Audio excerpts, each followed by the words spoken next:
Hello friends, welcome to my channel. आज के इस वीडियो में हम evolution of public administration as a discipline पढ़ेंगे। मीन्स एक विषय के रूप में लोक प्रशासन का विकास क्या है। लोक प्रशासन न केवल एक क्रियात्मक बल्कि बौद्धिक विषय भी है। एक क्रियाकलाप के रूप में ये सामाजिक जीवन के प्रारंभिक काल से अस्तित्व में रहा है। एक प्रक्रिया के रूप में लोक प्रशासन उतना ही प्राचीन है जितना कि राज्य। जिस प्रकार राज्य की प्रकृति, कार्यक्षेत्र और दायित्व परिवर्तित हुए, उसी के अनुरूप लोक प्रशासन भी परिवर्तित होता गया। इस रूप में लोक प्रशासन की विकास यात्रा में प्राचीन काल से लेकर आधुनिक शासन में परिवर्तित हो रही प्रशासनिक संस्थाओं और कानूनों सहित प्रमुख विशेषताओं का व्यवहारिक अध्ययन करते हैं। एक विषय के अध्ययन के रूप में इसका आरंभ 18वीं सदी के अंतिम चरण में हुआ है।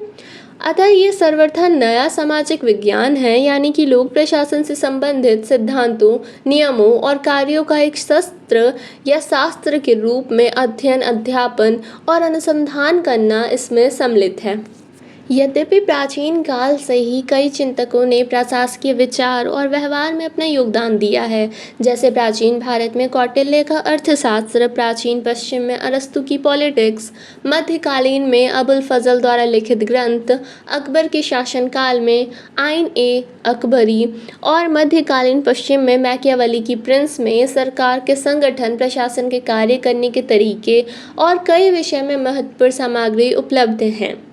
18वीं सदी में जर्मनी और ऑस्ट्रिया में कैमरवाद सरकारी मामलों के व्यवस्थित प्रबंधन से जुड़ा हुआ था।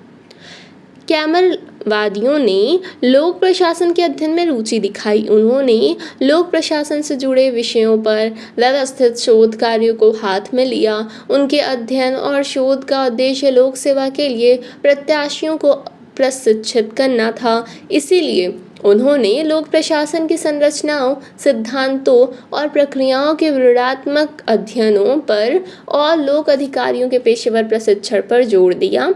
जॉर्ज जिनके कैमरेवादी समूह के सबसे प्रतिष्ठित विद्वान थे। फिर भी लोक प्रशासन शब्द का प्रयोग 17वीं सदी तक विश्व में कहीं नहीं हुआ था। 17वीं शताब्दी में यूरोपीय भाषाओं में लोक प्रशासन शब्द का प्रचलन राजा के निजी कार्यों और सार्वजनिक कार्यों को अलग मानने के संदर्भ में हुआ था। आधुनिक लोक प्रशासन का अध्ययन सबसे पहले प्रशा जर्मनी में हुआ था, जब इसे परिविचाधीन लोक कर्मचारियों के प्रशिक्षण पाठ्यक्रम में सम्मिलित किया गया। संभवतः 18वीं सदी के अंतिम वर्षों में अमेरिका में पहली बार लोक प्रशासन के अर्थ और उद्देश्य को अमेरिकी वित्त मंत्री अलेक्जेंडर हैमिल्टन की पुस्तक फेडरलिस्ट में परिभाषित किया गया। फ्रांस के चार्ल्स जियां बुनिन पहले व्यक्ति थे जिन्होंने 1812 में लोक प्रशासन के सिद्धांत नामक प्रथम पुस्तक फ्रेंच भाषा में लिखी। फ्रांस में लोक प्रशासन पर कई और भी शोध ग्रंथ प्रकाशित हुए, जिनमें 1859 में प्रकाशित विवेयन द्वारा लिखित एतुदेज एडामिनिस्ट्रेटिवस नामक पुस्तक उल्लेखनीय है, यानी कि एडमिनिस्ट्रेटिव स्टडीज नामक पुस्तक उल्लेखनीय है। इस प्रकार लोक प्रशासन विषय का अध्ययन कई विषयों के साथ चलता रहा, लेकिन उसकी अलग से कोई पहचान स्थापित नहीं हो सकी। लोक प्रशासन के वातावरण का नए और उच्चतर तकनीकी क्षेत्रों में प्रसार का मुख्य कारण औद्योगिक क्रांति था। इस विषय का कई कठिन और विशिष्ट कार्यों के लिए आह्वान किया गया। धीरे धीरे उनके अनुभव कई प्रशासनिक और नियम पुस्तकों में व्यवस्थित ढंग से लिखे जाने लगे। फिर भी लोक प्रशासन को एक अलग विषय का रूप धारण करने में काफ़ी समय लगा। लोक प्रशासन के विषय का विस्तार संयुक्त राज्य अमेरिका में 18वीं से 19वीं सदी में राजनीतिक और प्रशासनिक स्वरूप के बदलने के साथ शुरू हुआ। इसका आरंभ इस विश्वास के साथ हुआ कि सरकार और प्रशासन का स्वरूप सामान्य हो, जिससे साधारण व्यक्ति की पकड़ में आ जाए। ये जैक्सोनियन विचारधारा थी जो 19वीं सदी के 8वें दशक तक प्रचलित रही। इसमें एक ऐसी नौकरशाही का विकास हुआ जो लूट प्रणाली में विश्वास रखती थी। उसके बाद उसमें भ्रष्टाचार का प्रादुर्भाव हुआ। इसी की प्रतिक्रिया के कारण अध्ययन क्षेत्र में एक अलग विषय के रूप में लोक प्रशासन के प्रति लोगों को रुचि बढ़ी और 1887 में अमेरिका में इसका जन्म हुआ, जब वुडरो विल्सन का the study of administration administration नामक लेख पॉलिटिकल साइंस क्वार्टरली नामक पत्रिका से प्रकाशित हुआ। सामाजिक विज्ञानों में लोक प्रशासन अपेक्षाकृत नया विषय है। इसने अभी तक केवल 123 साल की यात्रा ही पूरी की है। एक युवा सामाजिक विज्ञान होने के बावजूद इसमें उतार चढ़ाव आए हैं, इसमें उथल पुथल रही है। इन वर्षों के विकास के इतिहास में कई चरणों को ये पार किया है। जैसे कि प्रथम चरण फर्स्ट स्टेज था 1887 से 1926 में राजनीति प्रशासन द्वैत भाव। ये एक अलग विषय के रूप में लोक प्रशासन का जन्म संयुक्त राज्य अमेरिका में था और इसकी जन्म तिथि 1887 है। वुड्रो विल्सन जो उस समय प्रिंसटन यूनिवर्सिटी में राजनीति शास्त्र के प्राध्यापक थे और जो बाद में अमेरिका के राष्ट्रपति भी बने, इस शास्त्र के जनक माने जाते थे। उनका 1887 में पॉलिटिकल साइंस क्वार्टरली नामक पत्रिका में एक लेख प्रकाशित हुआ जिसका शीर्षक था द स्टडी ऑफ एडमिनिस्ट्रेशन, प्रशासन का अध्ययन। इस लेख को लोक प्रशासन के अध्ययन क्षेत्र की प्रथम युग प्रवर्तक घटना माना जाता है। इस लेख में उन्होंने राजनीति और प्रशासन को अलग अलग बताया और कहा, एक संविधान की रचना सरल है पर इसको चलाना बहुत कठिन है। इसी तरह द्वितीय चरण यानी सेकेंड स्टेज 1927 से 1937 में हुआ था। प्रशासन के सिद्धांतों का काल इसे कहा जाता है। लोक प्रशासन के इतिहास में ये सेकेंड स्टेज बहुत ही महत्व का है। इस चरण की प्रधान आस्था ये है कि प्रशासन के कुछ सिद्धांत हैं और लोक प्रशासन के विद्यार्थियों का काम इन सिद्धांतों का पता लगाना और इनके क्रियान्वयन को प्रोत्साहन देना है। इस चरण की प्रथम पुस्तक W.F. विलोबी की प्रिंसिपल्स ऑफ पब्लिक एडमिनिस्ट्रेशन थी जो 1927 में प्रकाशित हुई। इन विद्वानों का दावा था कि प्रशासन में सिद्धांत होने के कारण ये एक विज्ञान है, क्योंकि प्रशासन एक विज्ञान है, इसके आगे लोक शब्द लगाना व्यर्थ है। सिद्धांत तो सभी जगह कार्यान्वित होते हैं, चाहे वो क्षेत्र लोक हो या निजी।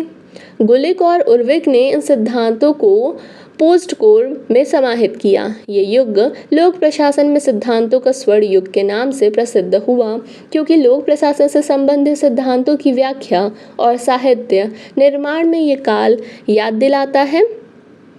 थर्ड स्टेज चुनौतियों और आलोचनाओं का काल कहा जाता है। 1938 से 1947 को प्रशासन में सिद्धांतों को शीघ्र ही चुनौती मिलने लगी और 1938 में चेस्टर बर्नार्ड की the functions of the executive प्रकाशित हुई। इस पुस्तक में प्रशासन के व्यापक मुद्दों पर विचार किया गया, जैसे कि औपचारिक, अनौपचारिक प्रक्रिया, संगठनात्मक परिवेश और इकाइयों के बारे में, इन सभी पर बात किया गया। साइमन के अनुसार ये सिद्धांत मनुष्यों के रहने लायक मकान निर्मित करने की अपेक्षाक्रम में लगी हुई छोटी छोटी गुमटियों की श्रृंखला ही दिखाई देती है। इसी समय जर्मन समाजशास्त्री मैक्स वेबर के साहित्य का अंग्रेजी में अनुवाद हुआ और सत्ता, नौकरशाही और आदर्श प्रारूप के संबंध में वेबर के विचारों ने शैक्षिक जगत में उथल पुथल मचा दी। फोर्थ स्टेज 1948 से 1970 में स्वरूप की संकट अवस्था के बारे में है। यहाँ फोर्थ स्टेज लोक प्रशासन के इतिहास में संकट का काल रहा है। लोक प्रशासन जिन जिन उपलब्धियों की बात कर रहा था वो सारी नाकाम सिद्ध कर दी गई। सिद्धांतवादी विचारधारा हर्बर्ट साइमन की आलोचना के बाद अविश्वसनीय प्रतीत होने लगी। इस शास्त्र के विज्ञान होने का दावा भी चुनौतियों और आलोचनाओं का सामना कर रहा था। इसे स्वरूप की संकट अवस्था, क्राइसिस ऑफ आइडेंटिटी कहा गया। लोक प्रशासन को एक विकल्प की खोज करनी पड़ी। ये विकल्प था प्रशासनिक विज्ञान, एडमिनिस्ट्रेटिव साइंस। लोक प्रशासन, व्यापार, प्रबंध, कई शास्त्र मिलकर प्रशासनिक विज्ञान की नींव डाल रहे थे। लोक प्रशासन के विकास के इस चरण में वॉल्डो और फ्रेड डब्ल्यू रिक्स जैसे विद्वानों का योगदान सराहनीय था। और फिर उसके बाद से कई स्टेज खत्म होने के बाद फिफ्थ स्टेज आता है 1971 से 1991 का अंतःविषयी और परिपक्वता का काल। फोर्थ स्टेज ने लोक प्रशासन को हिला दिया था, जो अंततः एक वरदान ही सिद्ध हुआ। चुनौतियों से मनुष्य महान होता है, शास्त्र भी ऊंचे उठते हैं, यही लोक प्रशासन में हुआ। इसकी सर्वांगीण उन्नति हुई और इन सब के प्रयत्नों के बाद लोक प्रशासन इंटरडिसिप्लिनरी बन गया। समाजशास्त्रों में अगर कोई सबसे अधिक अंतःविषयी है तो ये वो लोक प्रशासन ही है। सिक्स्थ स्टेज 1991 से जो आज तक हो रहा है आधुनिक काल, भारत ने 1991 में पुनः करवट ली और नेहरू जी द्वारा वर्णित समाजवाद के मोह को छोड़ उदारीकरण और विश्वीकरण की नीति अपना ली। कई कार्य सहकारी समितियां अपने हाथ में ले रही हैं। हमने इस वीडियो में बताया कि लोक प्रशासन के विकास में जो सिक्स्थ स्टेज है 1991 में शुरू हुआ। हाँ, भारत में इसी समय प्रारंभ हुआ, लेकिन विश्व भर में उदारीकरण की लहर 1970 से ही प्रस्फुटित हो चुकी थी।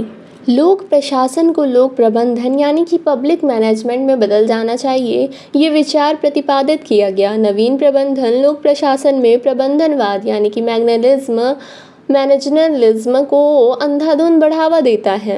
ये इसलिए कि पारंपरिक लोक प्रशासन में लोक निर्णय शीघ्र हो और मितव्ययिता साथ हो। जो सिक्स्थ स्टेज में नवीन लोक प्रशासन एक प्रबल आंदोलन के रूप में उभरा है। नवीन लोक प्रबंधन अब लोक प्रशासन के अध्ययन का अंग बन गया है। ये लोक प्रशासन के कार्य संपादन को अधिक महत्व देता है। लोक प्रशासन में धीरे धीरे नियंत्रणों, नियमनों, लाइसेंस, परमिट जैसे कम करने के प्रयास किए गए हैं। लोक प्रशासन की कार्यप्रणाली में समयानुसार परिवर्तन हो रहा है। नवीन प्रबंधन की विशेषताओं को स्वीकार करने से लोक प्रशासन की कार्यशैली, संस्कृति, दृष्टिकोण और छवि में निश्चित रूप से सुधार हो रहा है। नवीन लोक प्रबंधन की प्रमुख विशेषताएं ये थीं कि जैसे प्रतिस्पर्धा का विकास और चयन करना, उदारवाद, मितव्ययिता, कार्यकुशलता और प्रभावशीलता, नौकरशाही विरोधी, नियमों की गुणवत्ता में सुधार, पेशेवर प्रबंध पर बल, सत्ता का विकेंद्रीकरण और जन जवाबदेही, जन आवश्यकताओं, सार्वजनिकता और निजी क्षेत्र प्रबंध शैली का अनुकरण।